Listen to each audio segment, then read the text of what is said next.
Pode assentar. Nós vamos falar do amor de Deus, porque estamos estudando na escola bíblica sobre o fruto do Espírito, estamos estudando sobre o Espírito Santo. Estamos na reta final. E vamos falar que amor é vida. Você vai ter uma abordagem deste fruto do Espírito de uma maneira peculiar. E esta abordagem, ela pode mudar a sua vida em relação a muitas questões, em relação a muitos pontos, e desmistificar de vez esta questão do conceito e da palavra amor. Então vamos falar do amor ágape, que é o amor de Deus. Então nós vamos falar da fonte do amor, vamos falar de onde o amor vem. E porque o amor existe. E porque Deus é tudo isto, não é? Abra sua Bíblia aí em 1 João. 1 João, no capítulo 4, no versículo 7. De 7 a 9, nós vamos ler. 1 João 4, 7 a 9.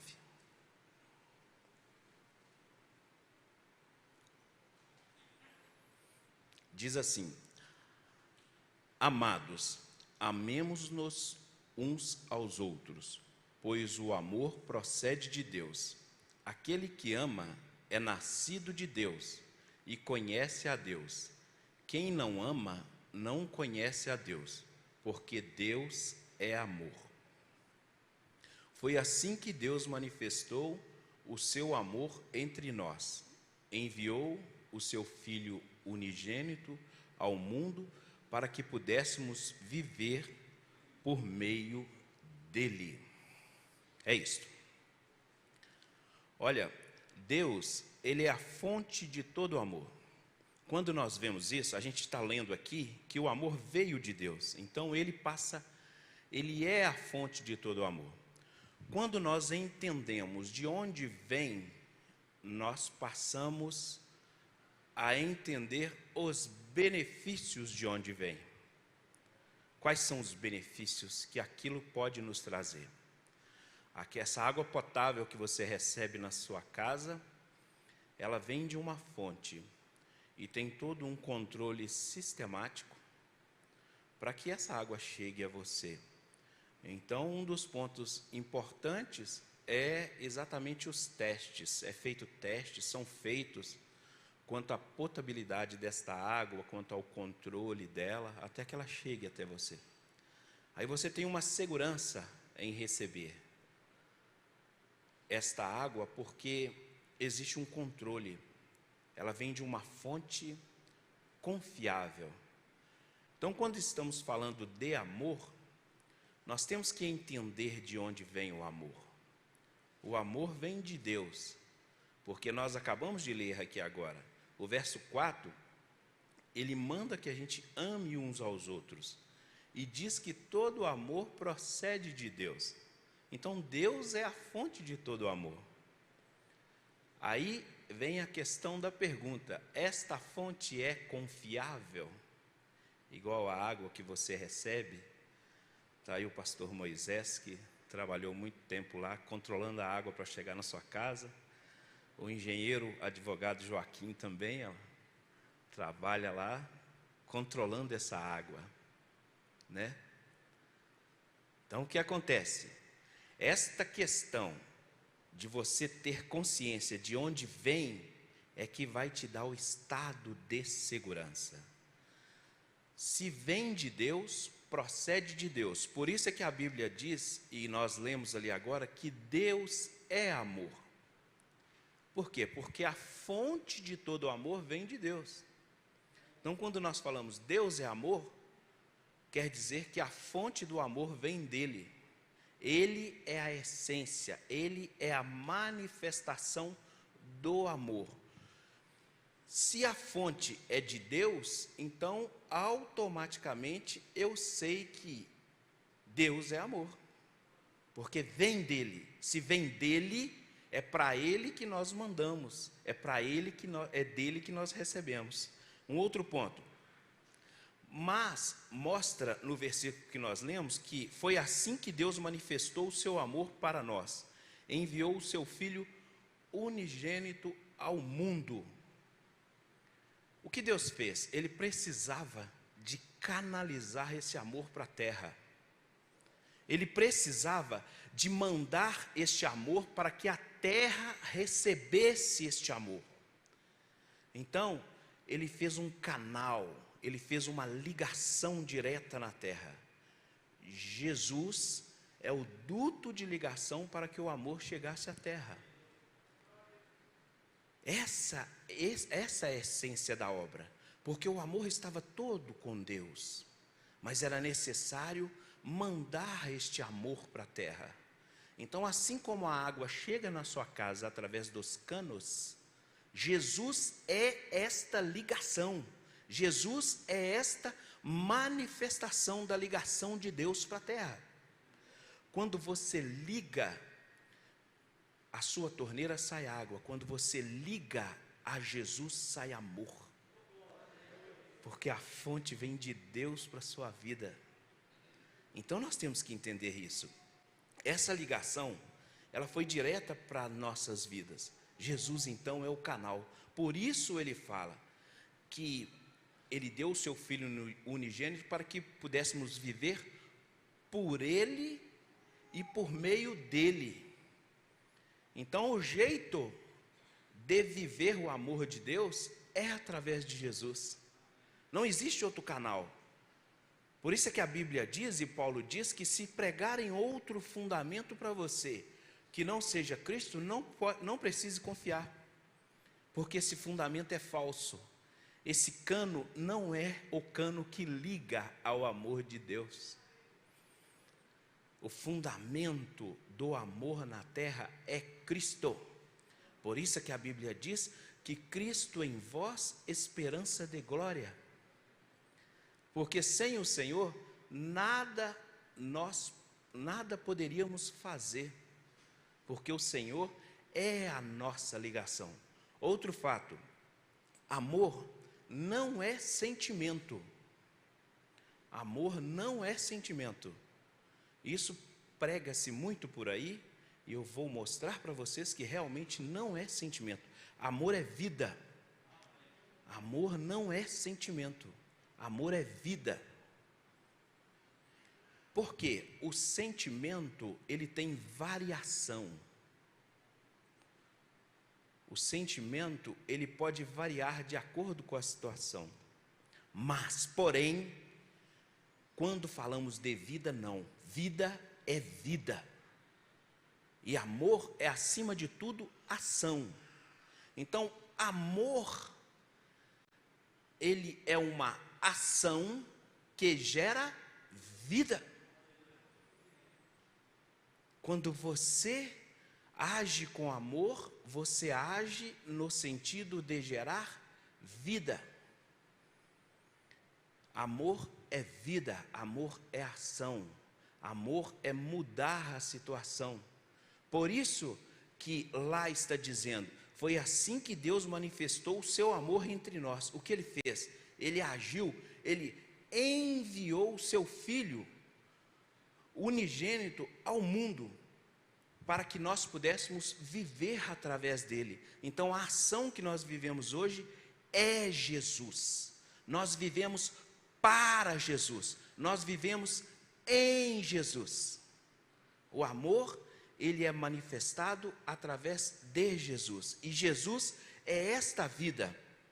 Então, quando nós falamos de amor, nós geramos vida. Nós geramos vida. Abra sua Bíblia aí em 1 João 3,14. Amor é para gerar vida.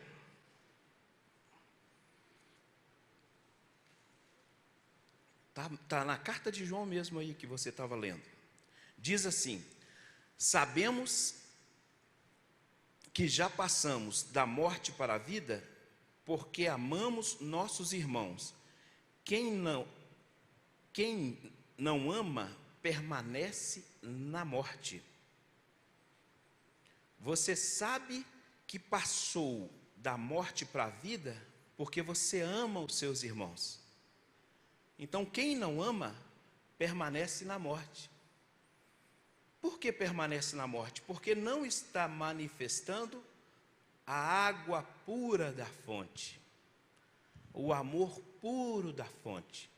Porque o amor que Deus nos deu, ele gera vida. É isso que acontece. O teste para você ver se você está amando é se você está gerando vida. Não com a capacidade que Deus gera, mas com a capacidade nossa. Então, na verdade, nós geramos sobrevida. Quando nós, por exemplo, tem uma pessoa que está com fome, e você tem um gesto de amor para ela, você vai lá e dá algo para esta pessoa comer. Ela vai viver mais, porque ela recebeu alguma coisa para comer. Então ela ganhou sobrevida.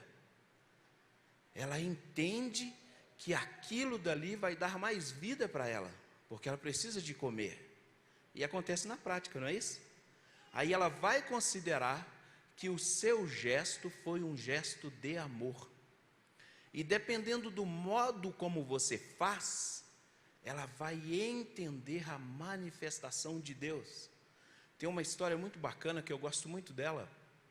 É uma criança, ela está numa padaria e está olhando os pães na vitrine.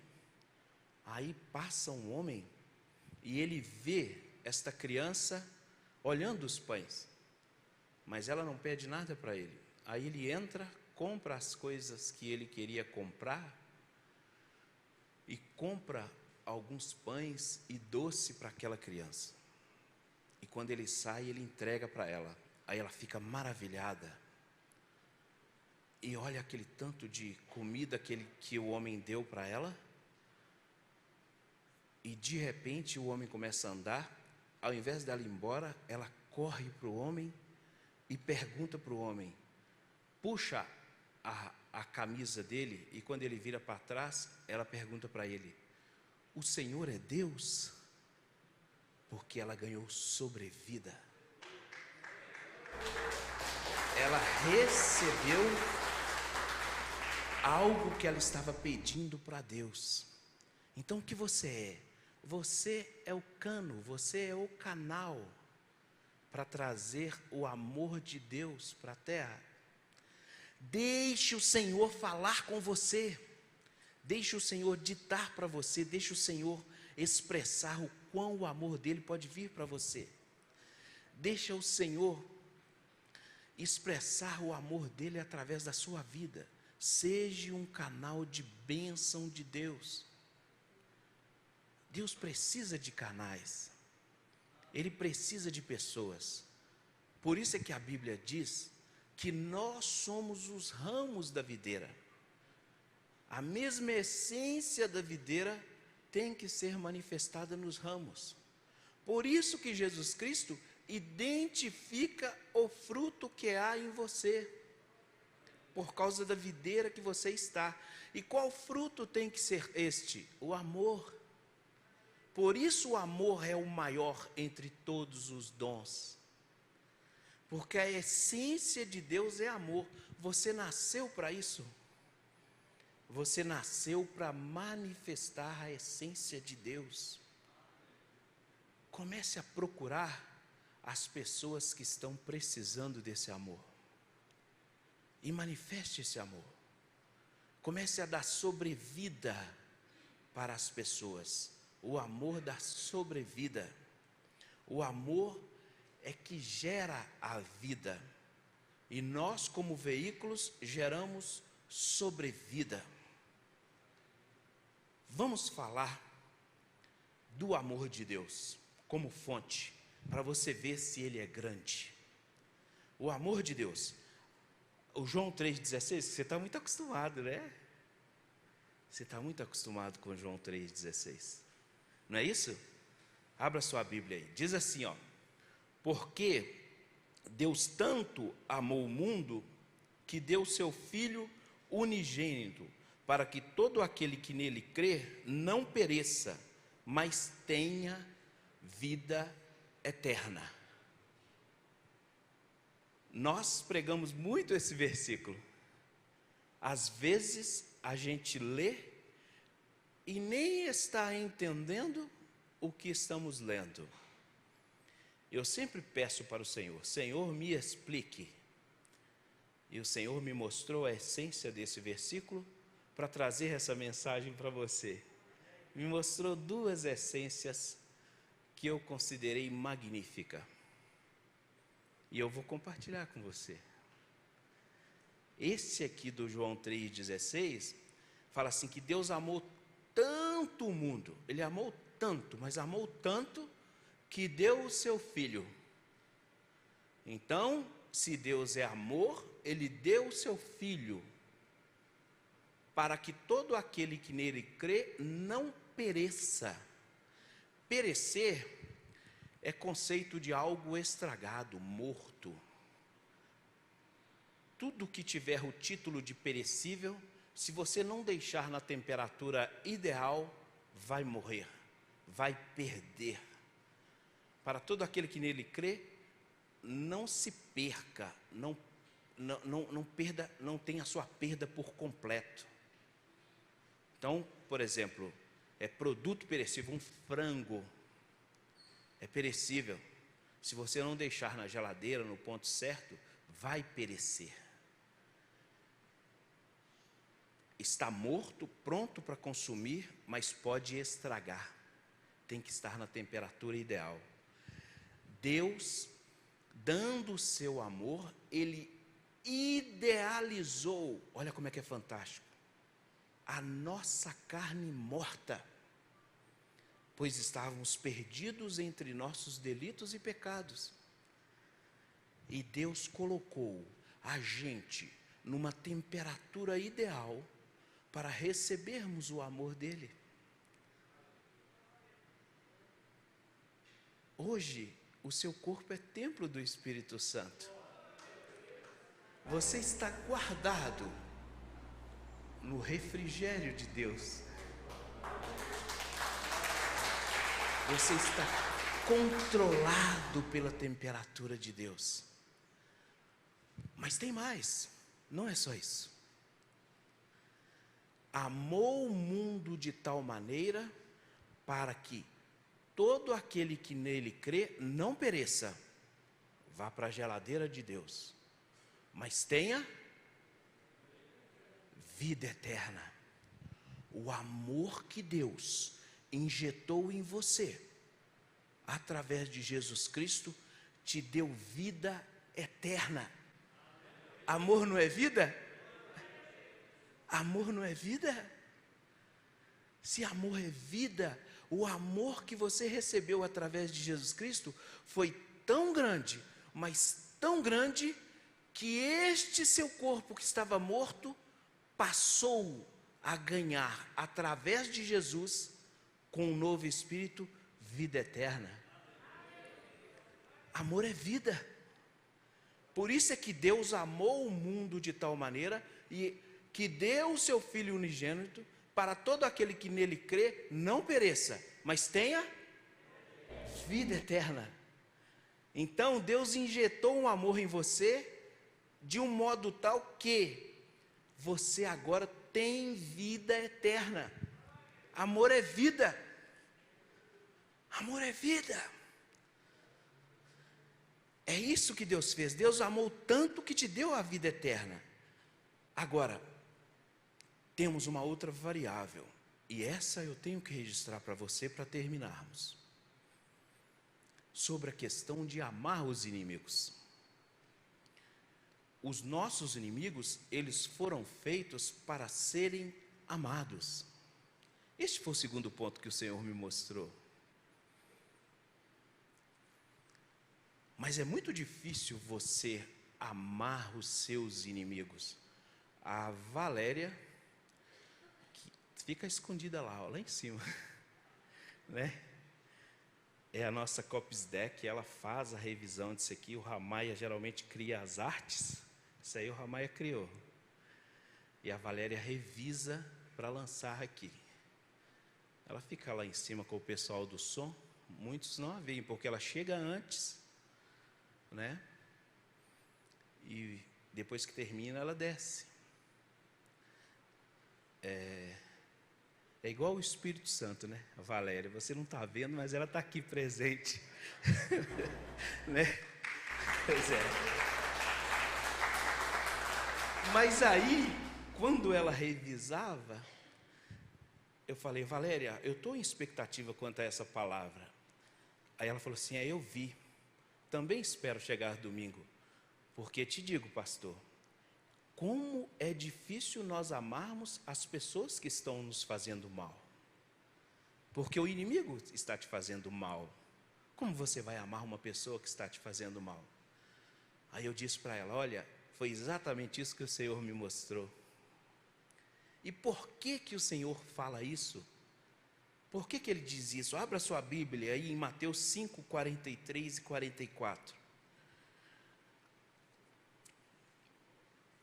Diz assim, vocês ouviram o que foi dito, ame o seu próximo e odeie o seu inimigo. Mas eu lhes digo, amem os seus inimigos e orem por aqueles que os perseguem, para que vocês venham a ser filhos de seu Pai que está nos céus. Depois que Jesus Cristo vem, Ele muda a regra do jogo, Ele altera ela de modo literal. Antes, essa passagem que Ele está dizendo é de Deuteronômio 18:13, que diz para nós odiarmos, para nós resolvermos as questões com o nosso inimigo.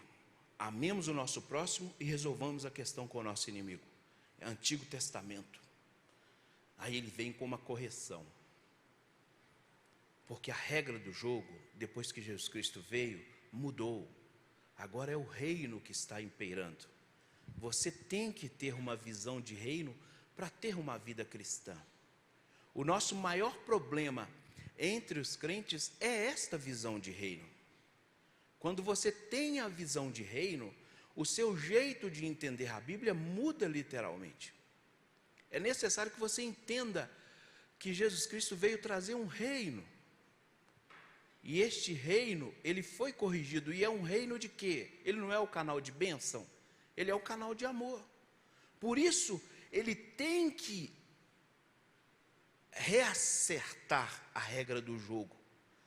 Porque como agora ele traz o amor e nós continuamos odiando os nossos inimigos? Se você ler essa passagem de 5:43 até o final, vai lá dar uns 48, você vai perceber o seguinte, que ele está corrigindo a nossa relação de amor tanto com os inimigos quanto com os amigos. Então o Senhor mostra isso de modo claro. Agora, por que Ele manda nós amarmos os nossos inimigos? Essa foi a resposta que o Senhor me deu. Sabe aquela passagem do reino? Hoje, em Hebreus diz que Jesus Cristo, Ele está à direita de Deus. Até que Deus coloque o inimigo por escabelo. Coloque o inimigo para ele pisar. Escabelo é um banquinho baixo que as manicures usam. Então, Satanás vai virar banquinho para você pisar. Toda a justiça pertence a Deus. Então, se a justiça vem de Deus, é Deus que aplica a justiça. Percebam, nem para Jesus Cristo fora dado o direito de resolver o problema com o inimigo. Por quê? Porque a Deus pertence isso por causa da justiça. Deus é amor e também é justiça. Então Jesus Cristo está aguardando. Se você partir para cima do seu inimigo, você vai trazer o quê? No Antigo Testamento, morte para ele. Se você matar o seu inimigo, não tem como Deus julgar ele. Por isso é que você tem que amar, porque amor não é vida. Então quando você ama, você conserva ele vivo, para que a justiça de Deus seja aplicada. Esse é o ponto. Por isso que diz que todos aqueles que te perseguem, você tem que orar, para que Deus dê vida para eles e resolva aquela questão espiritual. Então quem está te perseguindo, é necessário que você ore, para que Deus dê vida, e esta vida você consiga ver Deus colocando a situação como banquinho, para que você consiga colocar o pé. Mas saiba, não é você que vai colocar o pé. Esse é o erro nosso. É Deus que coloca, porque não é Ele que julga. Os reis julgavam o problema, e o banquinho era colocado embaixo, para que ele tivesse postura na hora de julgar. O escabelo, aí ele pisava, e este pisar é de Deus, vai colocar sobre os pés, para que Jesus veja que os inimigos foram julgados. Satanás, quando ele passar, nós vamos perguntar: é este homem que transtornava a terra, porque virou banquinho? É isso que alterava? Mude o seu conceito em relação às pessoas que te perseguem. Não perca a raiz da vitória. Deposite amor nelas. Não estou dizendo que você tem que ficar sofrendo por situações adversas. Por isso existe a lei. Se estão te machucando, se estão batendo em você, você tem que levar na justiça para que se resolva. Mas continue amando. E você vai ver a justiça de Deus sendo feita. É o Senhor que faz as coisas na sua vida. É o Senhor que transforma. É o Senhor que muda as condições no seu lar. Então, se você não tiver essa atitude, nada vai ser mudado. Submeta-se ao amor de Deus, e você vai ver a transformação que Deus tem para a sua vida. É isso que o Senhor quer. Amém?